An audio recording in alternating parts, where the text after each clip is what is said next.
Welcome, everybody, to day two of the summit. We just started with the pre-networking and connecting event. Very excited to have to have Raymond and Margaret here for the next session. So I'm going to leave all my comments minimally because we're trying to pack. There's so much stuff to pack into this. So great to meet you, Margaret. Raymond's an old friend, and I'm going to turn it over to the two of you. Well, thank you very much. I was going to do a big long presentation, but I think that we keep it kind of nice and short in the presentation and then have a Q&A session. Um, I did prepare some slides. So maybe what we'll do is we'll go quickly through the slides, if I can find how to share the window. You do have privileges to share, so you should be good. Okay. Because it's not opening up my PowerPoint. Oh, the share button's up. The share button's there, but I can't find my PowerPoint on the SharePoint. Sure. Is it open? Okay,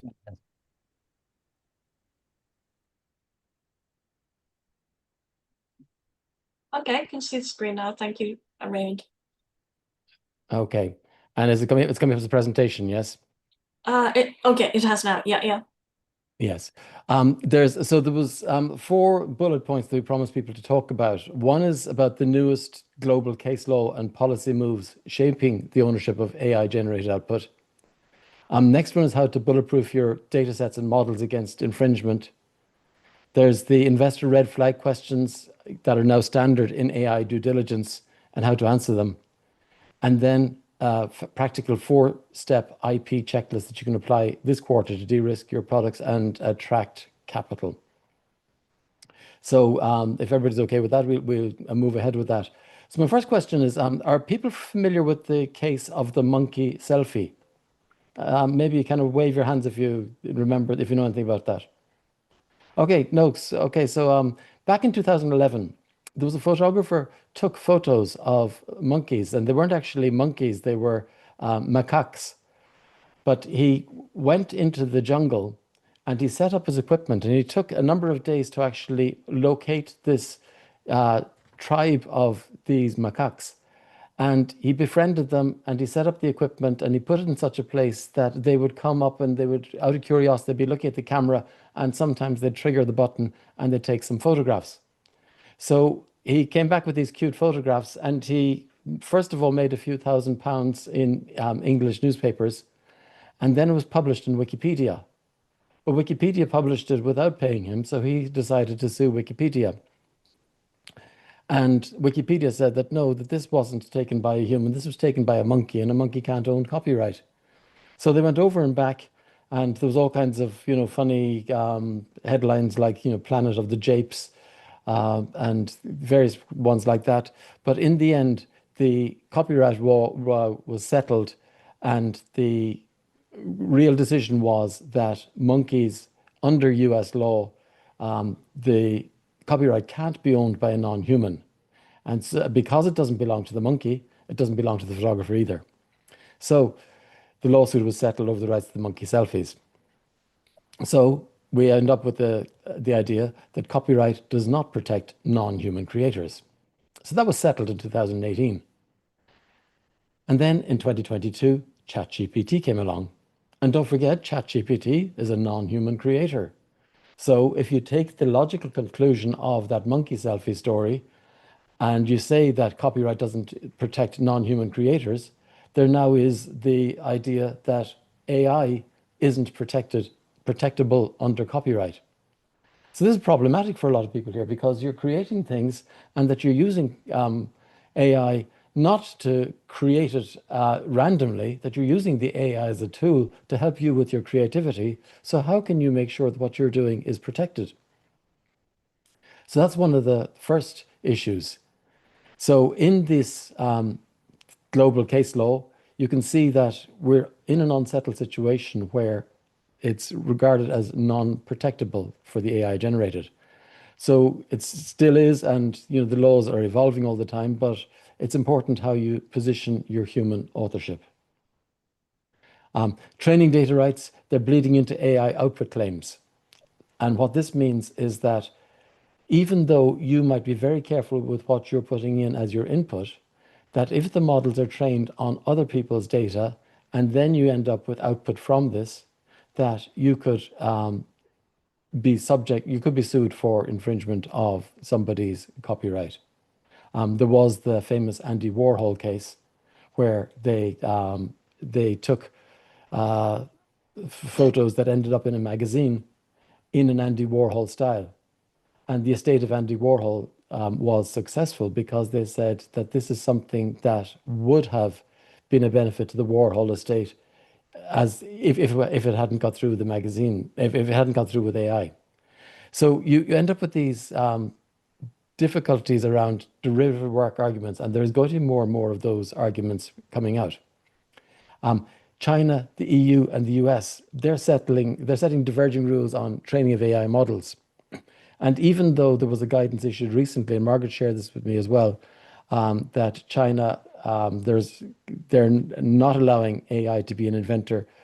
They still are allowing AI-generated inventions under certain contexts. While in Europe, they refuse to grant patents to a human inventor. So whether we're talking about copyright, whether we're talking about patent, whether we're talking about trademarks or any kinds of creations, there are difficulties with AI.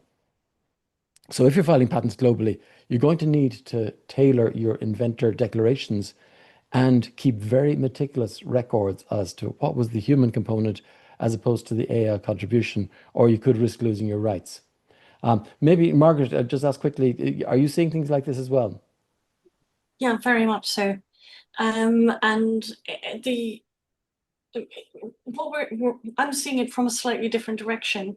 For example, the United Kingdom has what we know as Copyright Design and Patents Act, CDPA 1988. And it's one of the few pieces of legislation in the world that actually includes rights for computer-generated works. But this precedes the current situation with regards to AI.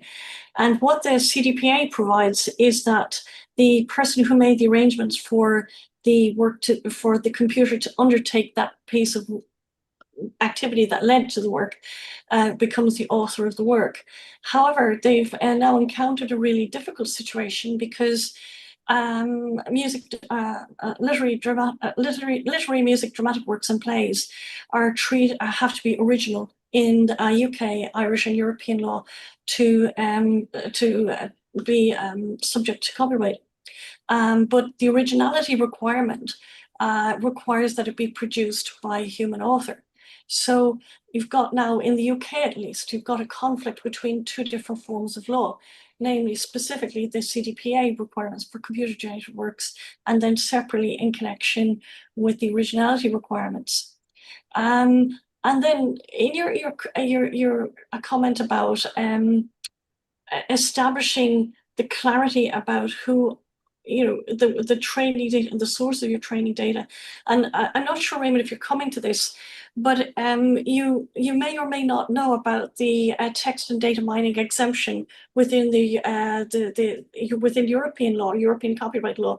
Will you be addressing that later, Raymond, or No, I won't be addressing it directly, but there is things about, scraping public data sets, which people think that, scraping public and open data sets, but that doesn't necessarily mean that you have the rights you need, especially if you're making a commercial product. So, but Margaret, maybe you can expand.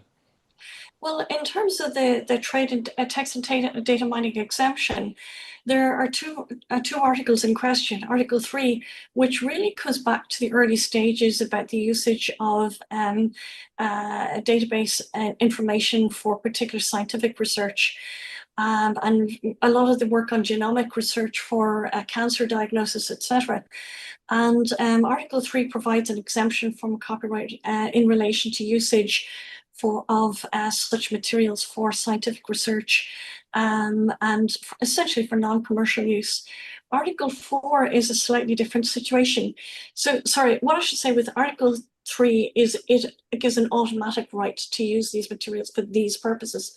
Article 4 allows for the commercial usage of these materials only if the author or the creator of the work has not opted out. So it's an inversion of your traditional view of copyright, where normally the user has to ask for the rights to use the work.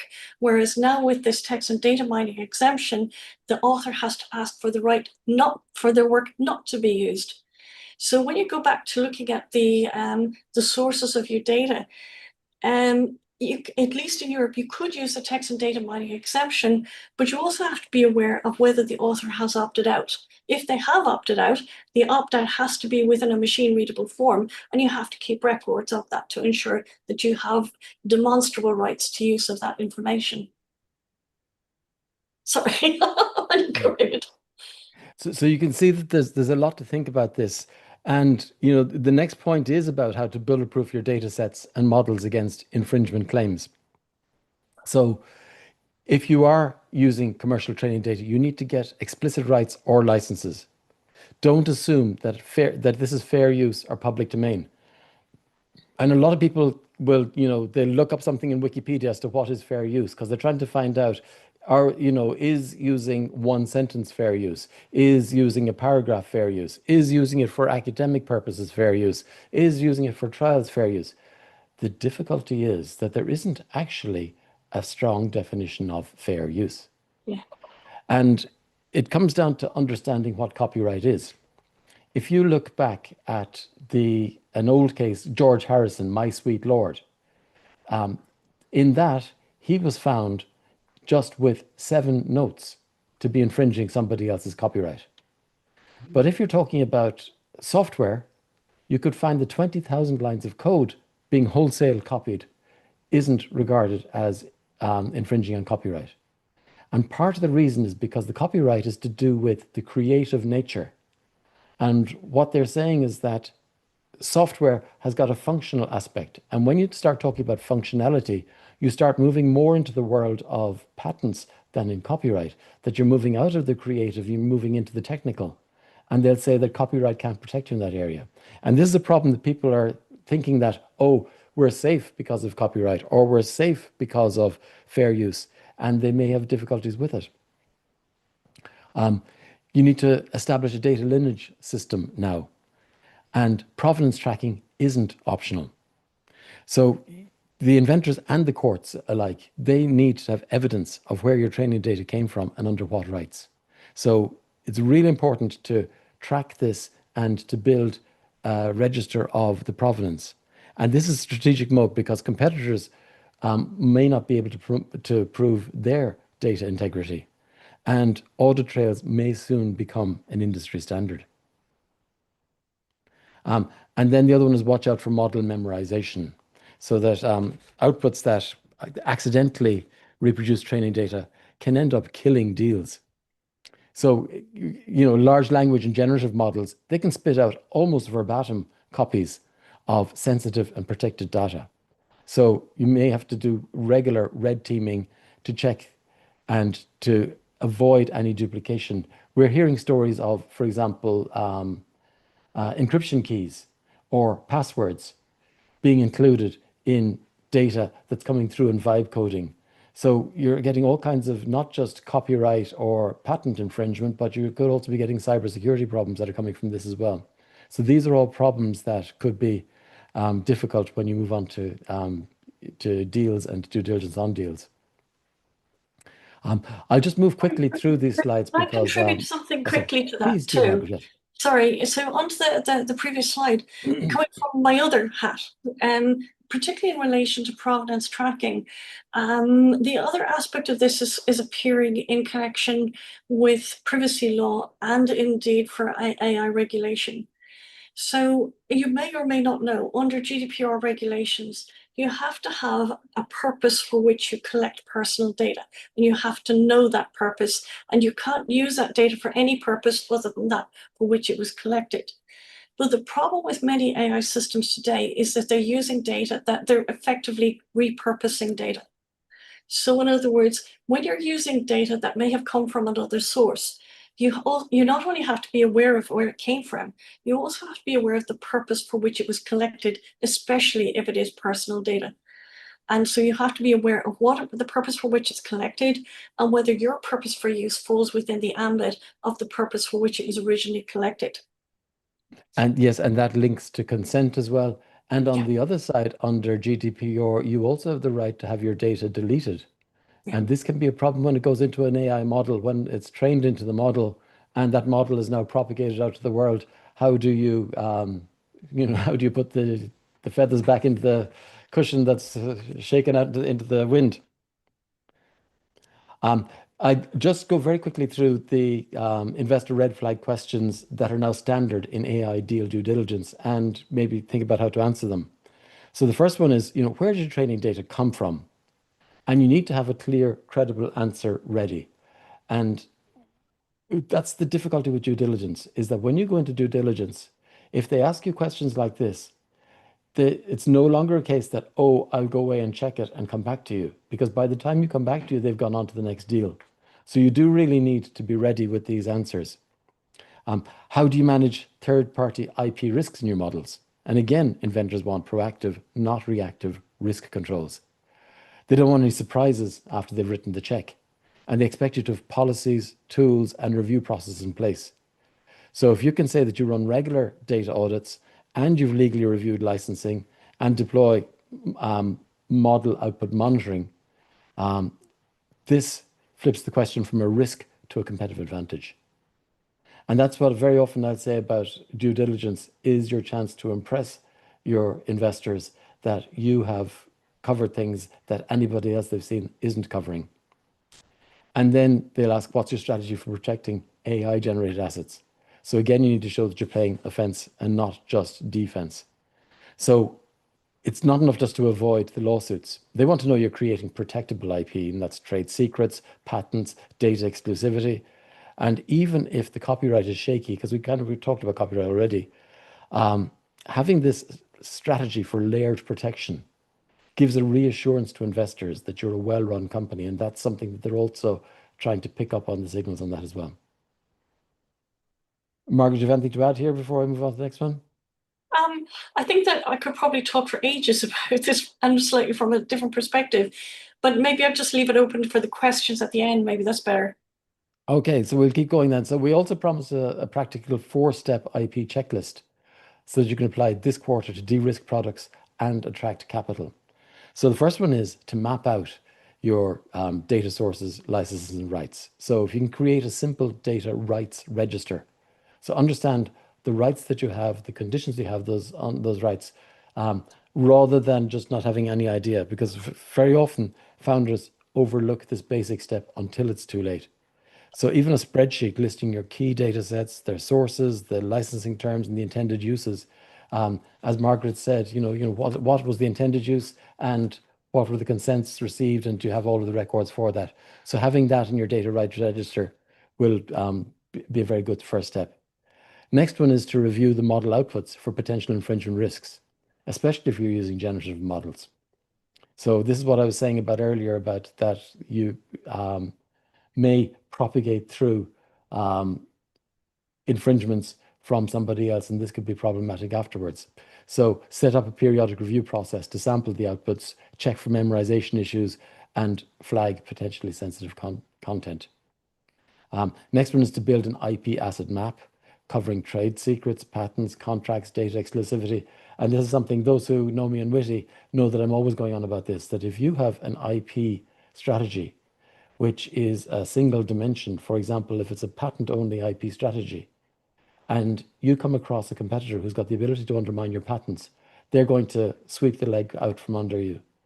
But if you have patents and trademarks and trade secrets and contracts and data exclusivity, even if they kick out the patent leg, you still have all of the other trade secrets, contracts, and data exclusivity. You end up having a robust strategy. So build the IP asset map and ask yourself those clear questions about, are there other forms of IP and that we're not just relying on one?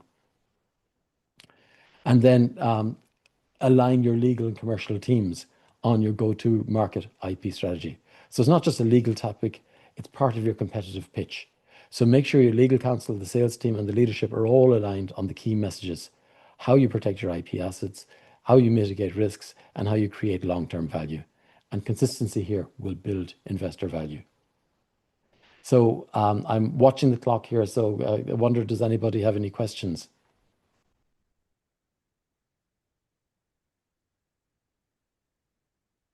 I'll stop sharing the screen here so I can see if any hands go up. If there aren't any questions at the moment, Margaret, you said that you might reserve things afterwards for the chat. Yeah. Gosh, there's so many interesting things going on here. And there's a temptation to look at them in isolation, almost like AI, in isolation from IP, from everything else. But the truth is they're highly interconnected. And you can't really look at them in isolation from each other because you don't get the optimal result.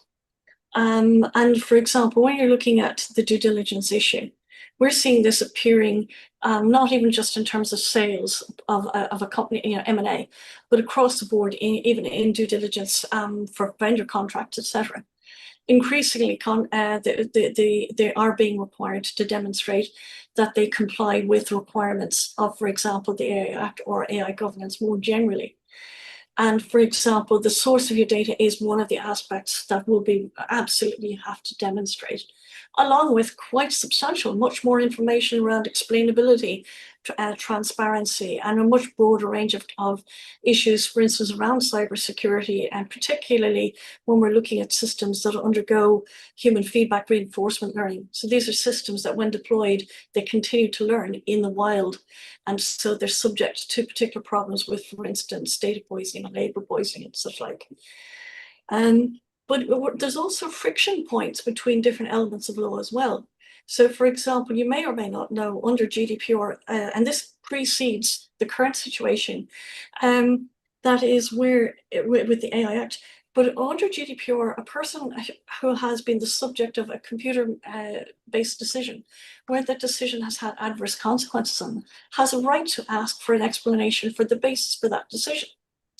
Now, that poses particular challenges in relation to trade secrets, because many of the reasons or the explanations, if you had to provide a deep technical explanation for a reason or a decision, may involve revealing some of your own trade secrets. And so that actually has been a very significant point of friction, which is only just beginning to emerge right now. There was a recent case that went to the European Court of Justice, where it was an Austrian lady, who was denied a contract for a mobile phone. She asked, well, why was I denied this? The decision was made by an AI system. The company in question refused to give her the information on the basis that it was a trade secret. And the ECJ came back, the European Court of Justice, came back and said that actually a person's right to information as to why the decision was made transcends the rights of privacy in the company that's in the trade secrets itself. So from an IP perspective, if you are looking at your trade secrets, you have to be aware of the fact you may have to reveal some aspects. You will be required to explain some aspects of your decision making if requested. And it's how do you balance your trade secret exposure against your requirement to explain what happened. And it's not just a GDPR thing. It's coming to the fore with GDPR because of where we're at. The legislation takes time to come into force, but it's also a key aspect within the AI Act as well. Isn't Margaret just marvelous? David, do you have any questions maybe? I have questions if no one else is going to ask one. So I'd love to hear, Margaret, because if there's like sophisticated prompts that we may use to create what we're doing. In my case, it's like a new scene of a movie or something, right? We've taken maybe, and we've even gone back to maybe an image or piece of video that we have ownership for. Then we have a complex prompt way of prompting a model to then create an output that's unique. I mean, is there anything that would say that would be 100% if we can show every piece of it along the way? Or is it still that the models were trained from somewhere and that's still an open issue? Does that make sense? I kind of understand. So the prompt itself, if it's is potentially a copyright work in itself. No, that's our IP, that we Okay. have this unique prompting system, right? Yeah. I mean, the only kind of thing I see, and the only potential hole I see in what we're doing is, okay, if we're using like a tool like Sora or Veo, how did they know a truck was a truck, right? Yeah, come with me. Yeah.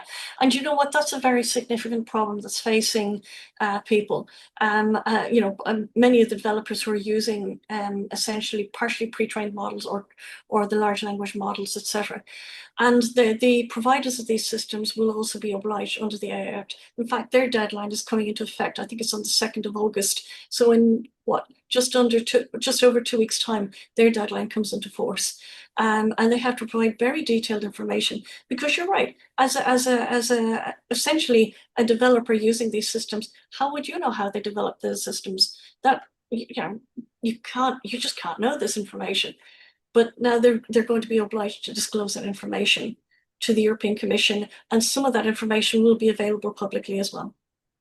Right. And if my IP is our prompts and our protocols that are creating the new outputs, I wouldn't not want those to be open, right? I mean, right. So I think that's where, that's where I want to have a longer conversation. So, for example, the information within the AI Act, for example, there is an obligation on the European Commission to maintain the confidentiality on your confidential information. So the information, think of it a bit like how a drug is when it's released. There is a certain amount of information in the information sheet that goes into the into the pack, but that's not all of the confidential information about how the drug was manufactured. But that information would probably be with the FDA when they're regulating the product in the first instance. So it's a different way of looking at AI and AI regulation, is to actually look at it as a product safety issue, as opposed to perhaps an ethical or a moral dimension. But then you also have to look at safety as something more than physical safety. That is safety as regards to fundamental human rights. That's the way we look at it. Even simple things like, people who get refused mortgages in their applications. Right. Again, what was the reasoning that went into that? And you may need to have transparency in that. I'll just look in the chat there. I can see two questions. One was from Lisa about how to incorporate the strategy mentioned in business pitches to make it more appealing to investors. And just a quick answer on that. Most of the high technology companies these days are more than 90% intangible in value. So the investors are really want to know, how are you managing those intangibles? Do you actually own those intangible rights yourself? And also, do you have, if there's 90% of your assets are intangible, 90% of your risks are also invisible as well. So have you thought about that 90% invisible risk? So trying to be able to show that you have intangible assets and that you're looking after the invisible risks is an important part of the messaging for investors, for the investors who care about this, and lots more caring about it now. Julie, I'm seeing, is it broken down to percentages or pieces in terms of what is a trade secret or input? The question as to whether it's a trade secret or not, it's not so much a percentage. The issue is it secret information? And is it valuable because it's secret? For example, David's home telephone number might be secret, and it would be a major pain if the secret information got out, but it wouldn't cost David anything or wouldn't give a financial advantage to somebody. So it has to be secret and valuable because it's secret. And in that it's valuable, either that it enhances your value or that you would suffer if somebody else got that. And then the last part is that you're taking reasonable measures to protect the secrecy of the trade secret. So that's what a trade secret is. And as far as with the trade secrets, Raymond, because I mean, that's just a fascinating part, just as something to do that I see even more valuable in many cases than patents. If I then use like a ChatGPT account and maybe I pay $20 a month for it, and I put certain information that I'm using it to run my company, can